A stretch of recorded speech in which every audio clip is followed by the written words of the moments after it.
Donc moi je vais vous parler d'un projet que l'on a mené au niveau des chambres d'agriculture, qui s'appelait un projet qu'on a appelé BICOS, parce qu'il fallait lui trouver un nom, dont l'objectif était de travailler sur le bien-être animal et partir du concept du bien-être animal jusqu'au service de l'élevage. Donc c'est un projet mené au niveau de plusieurs régions de chambres d'agriculture au niveau national. Donc il y avait tout le Grand Ouest avec la Bretagne, Pays de la Loire, Normandie, la région Île-de-France, l'Alsace et puis la région PACA. Donc un beau panel au niveau national. C'est un projet qui avait été financé par le CASDAR, pour ceux qui connaissent, et donc était porté par la Chambre de Bretagne. Donc c'est moi qui l'animais. Je parle au passé, mais il finit en fait ce vendredi pour la partie financement. Donc le constat, mais on en a parlé déjà tous tout de suite là, c'est que le bien-être animal est très structurant dans tous les projets d'élevage, dans la stratégie de nos chambres d'agriculture aussi, dans la communication professionnelle. Et cela concerne de très nombreux métiers de chambres d'agriculture. Ce n'est pas qu'une question d'élevage.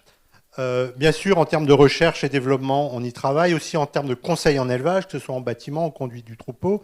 Vous pouvez aller voir sur de nombreux stands aujourd'hui au SPACE, on parle de bien-être animal un petit peu partout, au travers de ces aspects de bien-être d'élevage.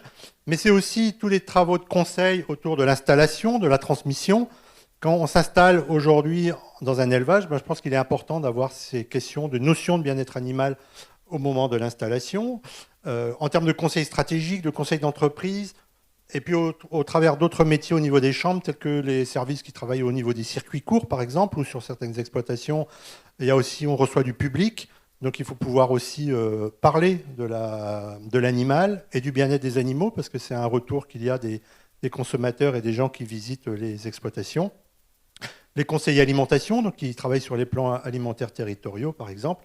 Donc c'est une question qui ne concerne pas que le monde de l'élevage, mais qui concerne bien tous les métiers qui concernent de près ou de loin les questions agricoles, les questions alimentaires.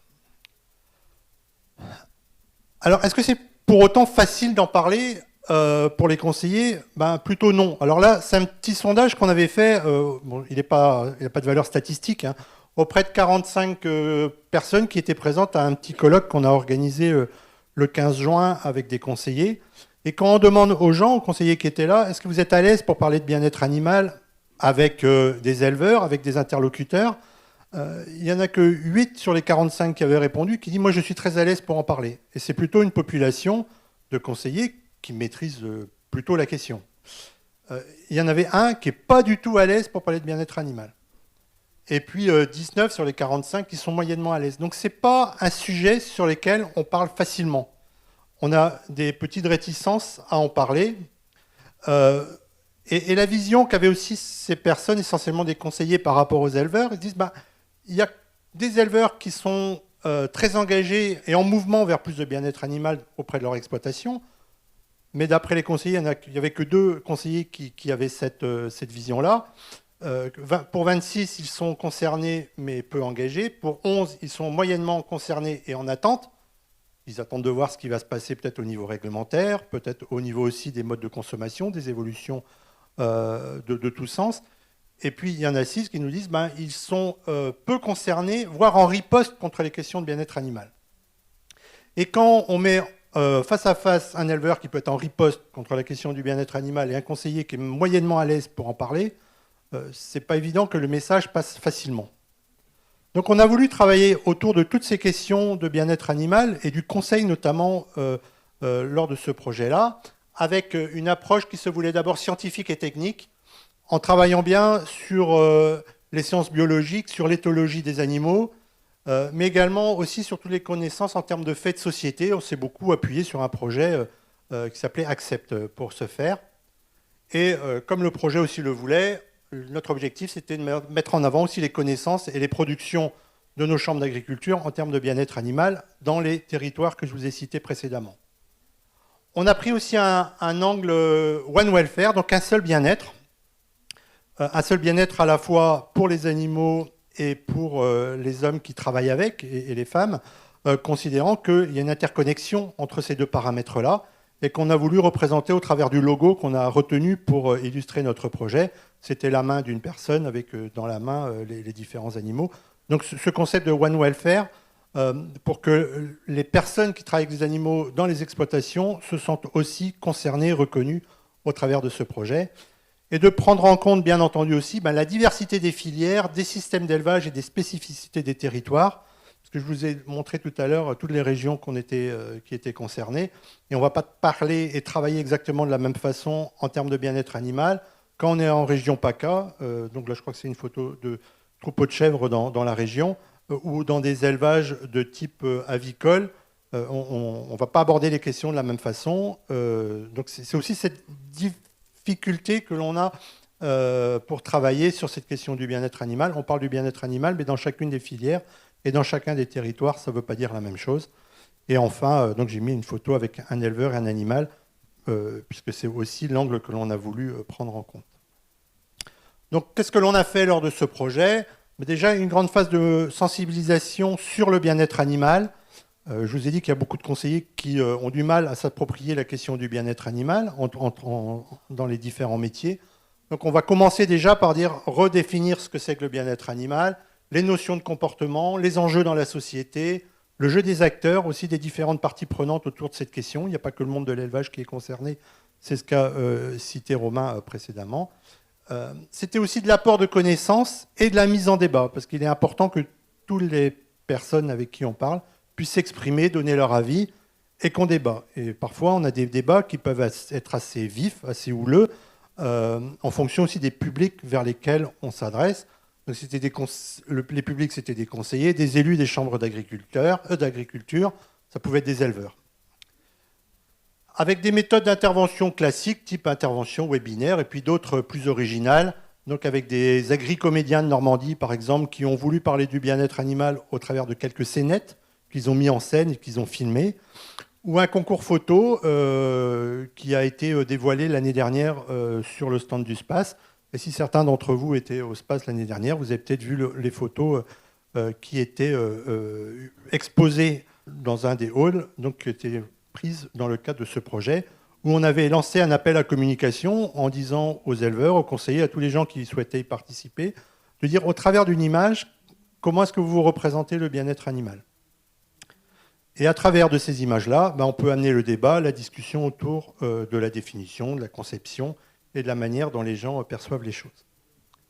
On a voulu aussi pouvoir illustrer le bien-être animal au quotidien dans les territoires, au travers de certaines innovations techniques et organisationnelles. Et l'innovation, ce n'est pas la révolution nécessairement, ce n'est pas tous les jolis équipements que vous pouvez voir ici au SPACE. Ça peut être des pratiques parfois très simples et à des coûts faibles, et puis d'autres bien entendu plus complexes. Donc on a fait des sortes de fiches qui permettent de décrire quelques systèmes qui n'ont parfois rien d'innovant dans la conception, mais qui rendent service à la fois à l'animal et aux éleveurs et qui apportent un plus en termes de bien-être animal. On voulait le faire aussi en mettant en avant la relation entre l'éleveur et ses animaux, qui est un des attendus en termes sociétal, et ce que nous a dit Romain tout à l'heure, et aussi des aspects proches de chez soi, parce qu'en termes de développement, on sait bien que c'est plus facile de se projeter quand c'est dans une exploitation qui est proche de chez soi, et donc on a voulu faire des descriptions un petit peu dans les territoires du projet.